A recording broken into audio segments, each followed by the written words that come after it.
کی ساری زندگی دو لفظوں میں آتی ہے، عبادت اخلاق، عبادت اخلاق، یا تو اور لفظ حقوق اللہ حقوق العباد، حقوق اللہ حقوق العباد۔ حقوق اللہ میں نماز سب سے اعلیٰ، اور حقوق العباد میں لوگوں کی برداشت کرنا، لوگوں سے درگزر کرنا، معاف کرنا، جھوٹ سے بچنا، دھوکے سے بچنا۔ میرے نبی سے پوچھا گیا یا رسول اللہ مسلمان کنجوس ہو سکتا ہے؟ ہم نے کہا ہو سکتا ہے۔ یا رسول اللہ مسلمان کمزور ہو سکتا ہے، بزدل ہو سکتا ہے، ڈرپوک ہو سکتا ہے؟ آپ نے کہا ہو سکتا ہے۔ یا رسول اللہ مسلمان جھوٹ بول سکتا ہے؟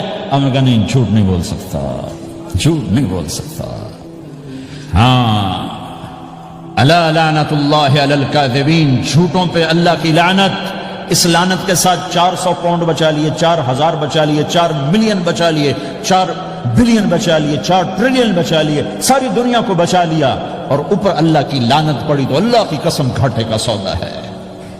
اور سچے ہو گئے، سچ بولا، یہ میں 100 پاؤنڈ کماتا ہوں، لے لو جو لینا ہے اس میں سے، یہ میں 1000 پاؤنڈ کماتا ہوں، لے لو جو لینا ہے، یہ میں 50,000 پاؤنڈ کماتا ہوں، لے لو جو لینا ہے۔ کہ مسلمان کی زبان سے جھوٹ نہیں نکلتا، سچ ہی بولتا ہے۔ آپ تشریف لے جا رہے ہیں، ایک آواز ہے یا رسول اللہ، آپ نے یوں دیکھا کوئی نظر نہیں آیا، پھر آواز ہے یا رسول اللہ، تو آپ نے دیکھا کہ ہرنی ڈیر چھوٹی وہ کھڑی ہوئی رسی میں بندھی، تو آپ نے کہا کیا ہوا؟ کہا جی آپ کا صحابی مجھے پکڑ کے لایا ہے، میرے چھوٹے چھوٹے بچے بھوک سے رو رہے ہوں گے، آپ مجھے چھوڑ دیں، میں بچوں کو دودھ پلا کے واپس آ جاتا، مجھے پتا ہے میرے اللہ کی تقدیر میرے بارے میں کیا ہے۔ تو آپ نے کہا اگر تو واپس نہ آئی تو پھر؟ تو اس نے کہا مجھے اللہ جہنم میں ڈال دے۔ آپ نے اس کی رسی کھول دی، خود وہیں بیٹھ گئے، اس نے دوڑ لگائی اور پہاڑوں میں گم ہو گئے۔ تھوڑی دیر کے بعد وہ دوڑتی ہوئی آئی اور آ کے سر یا رسول اللہ میں حاضر ہو گیا، تو آپ نے اس کو باندھ کے وہیں آپ بیٹھ گئے نہیں۔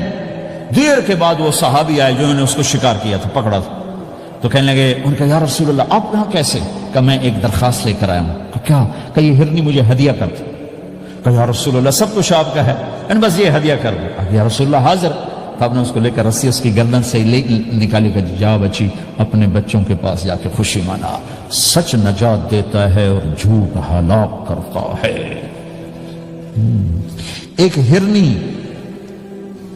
جان کی بازی کھیل گئی سچ بولنے کے لیے، تم چند پونڈوں پہ جھوٹ بولتے ہو، ایمان کو برباد کر کے رکھ دیتے ہو۔ مسلمان جھوٹ نہیں بولتا، مسلمان دھوکہ نہیں دیتا، مسلمان کی زبان سے سخت بول نہیں نکلتا، کسی کو بے عزت نہیں کرتا، کسی کو کی بے اکرامی نہیں کرتا، کسی کا دل نہیں توڑتا، کسی کو ذلیل نہیں کرتا، خود سہتا ہے، اوروں کو خوشیاں دیتا ہے، خود دکھ سہتا ہے، اوروں کو راحت دیتا ہے، خود تکلیف سہتا ہے۔ یہ میرے نبی کے اخلاق ہیں، یہ میرے نبی کی زندگی ہے، اور یہ اسلام کا سب سے بڑا چیپٹر ہے اور سب سے مشکل چیپٹر ہے۔ جب میرے نبی نے لمبی نمازیں پڑھی تو اللہ نے روک دیا کہ میرے حبیب ما انزلنا علیک القرآن لتشقى، اتنی لمبی نماز نہ پڑھ کے تو تھک جائے۔ میرے نبی نے تبلیغ میں زور دکھایا تو اللہ نے روک دیا، فلتذهب نفسك علیہم حسرات۔ میرے نبی اتنا غم نہ کر کے آپ خود ہی آہیں بھرتے بھرتے آپ مر جائیں۔ میرے نبی نے مال سارا خرچ کیا، اللہ نے اس سے بھی روک دیا، ولا تبسطها كل البسط فتقعد ملوما محسورا۔ اتنا خرچ نہ کریں کہ آپ خود پھر دکھی ہو کے بیٹھ جائیں۔ خرچ کرنا بہت بڑا عمل، تبلیغ سب سے سارے عملوں کا سردار عمل۔ تبلیغ سے بڑا کوئی کام ہوتا تو اللہ نبیوں کو دیتا، اگر تبلیغ سے بڑھ کر کوئی کام ہوتا تو اللہ نبیوں کو دیتا، گشت سے بڑھ کر کوئی محنت ہوتی تو اللہ نبیوں کو دیتا۔ 950 سال نوح علیہ السلام گشتی کر رہے ہیں، اور اللہ کی مان لو، اللہ کی مان لو۔ اتنا عظیم عمل کا میرے نبی درمیانہ نماز سب سے بڑی عبادت، میرے نبی درمیانہ کام۔ لیکن جب میرے نبی نے اخلاق اچھے کیے، دشمن کو معاف کرنا۔ ایک آدمی آپ سوئے ہوئے تھے، آپ کی تلوار لٹکی تھی، ایک آدمی آیا، اس نے آپ کی تلوار اتاری اور یوں ہماری پسلی میں، آپ اٹھ کے بیٹھ گئے۔ اب وہ قتل کے ارادے کے لیے آ چکا ہے اور تلوار یہاں ہے، کہتا من یمنعک منی، اب بول تمہیں کون بچائے گا؟ تو آپ نے مسکراتے ہوئے کہا اللہ، تو اس کے ہاتھ سے تلوار گر پڑی، تو آپ نے اٹھا لی، آپ نے یوں سیدھی کی، اب تو بچا، تجھے کون بچائے گا؟ وہ کہنے لگا مجھے تو ہی بچائے گا۔ وہ تو اللہ کو جانتا نہیں تھا کہ بابا مجھے تو ہی بچائے گا۔ تو آپ کہتے ہیں اس کا سر اڑا دو، یہ نبی کو قتل کرنے آیا ہے۔ میرے نبی نے فرمایا کلمہ پڑھتے ہو؟ کہ نہیں پڑھتا۔ کہ جاؤ معاف کیا۔ یہ میرے نبی کے اخلاق ہیں۔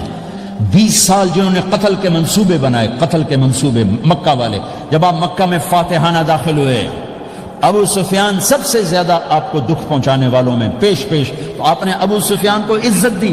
جو ابو سفیان کے گھر میں داخل ہوگا اس کو کچھ نہیں کہا جائے گا. آپ تو ابو سفیان کو بلا کے سولی پہ لٹکاتے, اور آپ کہہ رہے ہیں جو ابو سفیان کے گھر میں جائے گا اسے کچھ نہیں کہا جائے گا, جو بیت اللہ میں ہوگا اسے کچھ نہیں کہا جائے گا. سارا مکہ سامنے, آپ یوں بیت اللہ کا دروازے پر یوں دونوں ہاتھ ایسے ٹکا کے کھڑے تھے. پھر آپ نے کہا میں کیا کروں گا اب تمہارے ساتھ؟ تو سہیل بن عمر نے کہا آپ کریم ہیں, کریم کے بیٹے ہیں. تو آپ نے کہا جاؤ میں نے معاف کیا. یہ اخلاق آج مٹ چکے ہیں, مردوں سے, عورتوں سے, علم والوں سے, خانقاہ والوں سے, تبلیغ والوں سے, سب زیرو ہوئے پڑے ہیں.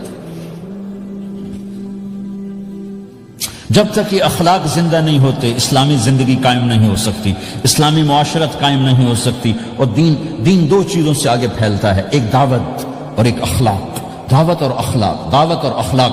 دعوت نہیں ہوگی تو اخلاق وہیں پڑے رہ جائیں گے, اخلاق نہیں ہوگے تو دعوت کوئی قبول نہیں کرے. میرے نبی نے کتنے معجزے دکھائے مکے میں, نہیں کلمہ پڑھا.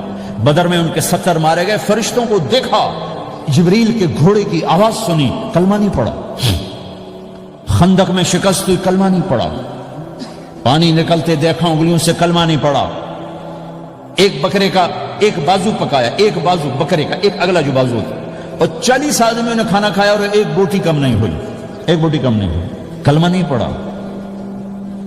لیکن جب میرے نبی نے کہا جاؤ معاف کیا تو سارے کلمہ پڑ گئے کہ واقعہ یہ اخلاق نبی کے ہو سکتے. حنین کی جنگ میں جب بھاگے لوگ, شکست ہوئی, تو ایک صحابی کا بھاگتے ہوئے پاؤں ہمارے نبی کا پاؤں پر آیا. جوتا سخت تھا تو آپ نے کہا اوجعتنی, اور آپ کے ہاتھ میں چھڑی تھی, آپ نے اس کو یوں ماری, کہا اوجعتنی, ارے تو نے مجھے کتنا زیادہ درد پہنچایا, دکھ پہنچایا. وہ بیچارے پگھل کے رہ گئے اور پریشان ہو گئے, اور فرماتے ہیں سارا دن میں پریشان, ساری رات پریشان کہ اللہ کے نبی کو میں نے تکلیف پہنچائی, اب میرا کیا بنے گا. اگلا دن ہوا تو اعلان ہو رہا تھا بھائی جس کا پاؤں نبی کے پاؤں پہ آیا تھا اس کو اللہ کے نبی بلا رہے ہیں. تو صحابی کہنے کہ میں نے سمجھا بس اب میری تو دنیا بھی گئی اور آخرت بھی گئی, اب میرے اوپر کیس بنے گا اور مجھے ڈانٹ ڈپٹ بھی ہوگی, میرا کتنا بڑا گھاٹا نقصان ہوگا. یہ حاضر ہوئے ڈرتے ڈرتے. تو آپ نے فرمایا میرے بھائی کل میں نے تمہیں چھڑی ماری تھی, وہ مجھے معاف کر دینا, اور یہ 80 اونٹ تمہیں ہدیہ دیتا ہوں, 80 کیملز یعنی 80 پراڈو, 80 رینج روور کا یہ میری طرف سے تمہیں ہدیہ ہے. وہ حیران پریشان, یہ میرے نبی کے اخلاق ہے. میرے بھائیوں یہ چیپٹر بھول چکے ہیں, بھول چکے ہیں, بھول چکے ہیں. جب تک یہ چیپٹر زندہ نہیں ہوگا زندگی اسلامی نہیں بنے گی, معاشرہ اسلامی نہیں بنے گا, اور آگے قوموں کے لیے اسلام کا دروازہ نہیں کھلے گا. ہمیں معاف کرنا آتا ہو, ہمیں گالی دینے والے کو دعا دینا آتا ہو, غیبت کرنے والے کی تعریف آتی ہو, اور غیبت کرنے سے, غیبت سننے سے اپنے آپ کو ایسے بچاؤ جیسے زہر سے بچاتے ہو, اسے آگ سے بچاتے ہو. ایک دوسرے کو نفرت کا بول نہ بولو ورنہ ساری زندگی تباہ و برباد ہو جائے گی. میرے رب کی قسم, میرے نبی نے کہا ایک زبان کا بول انسان بولتا ہے اور جہنم کی گہرائیوں میں گر جاتا ہے, اور ایک زبان کا بول انسان بولتا ہے اور جنت کے درجات پر چڑھ جاتا ہے. یہ زبان بہت طاقتور چیز ہے. میں ہر بیان میں اس کو دہرا رہا ہوں کہ جتنا یہ عمل ختم ہو چکا ہے اتنا کوئی عمل بھی نہیں ختم ہوا ہے. اور ایک صحابی ہیں ابو دجانہ. کون ابو دجانہ؟ السابقون الاولون من المہاجرین والانصار, اس میں پہلی صف کے صحابہ. کون ابو دجانہ؟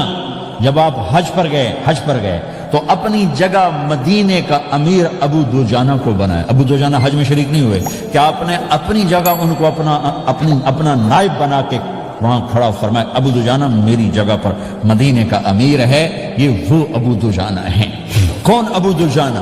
جو جنگ بدر سے لے کر آخری حج تک ہر سفر میں شریک ہیں, ہر سفر میں شریک ہیں.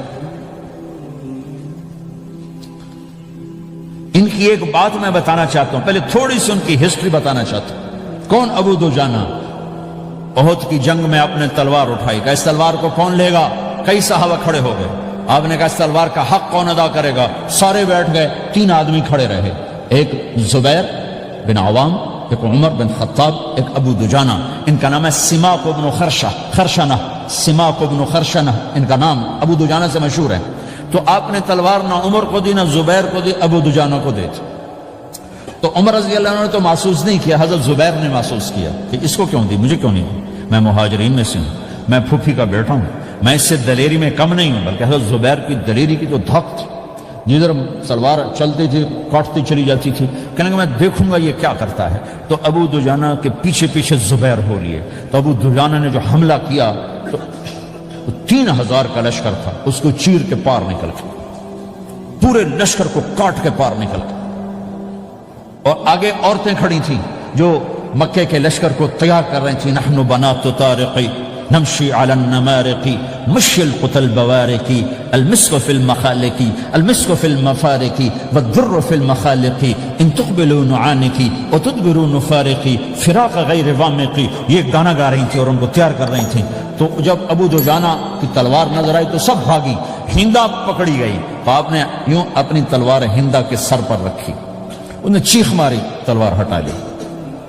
تو زبیر پیچھے پیچھے کہ کیا کیا ہے؟ جنگ میں اگر کوئی عورت حصہ لے اسے مارنا جائز ہے، ویسے جائز نہیں ہے، عورت کو، بچے کو، بوڑھے کو ہاتھ لگانا جائز نہیں ہے۔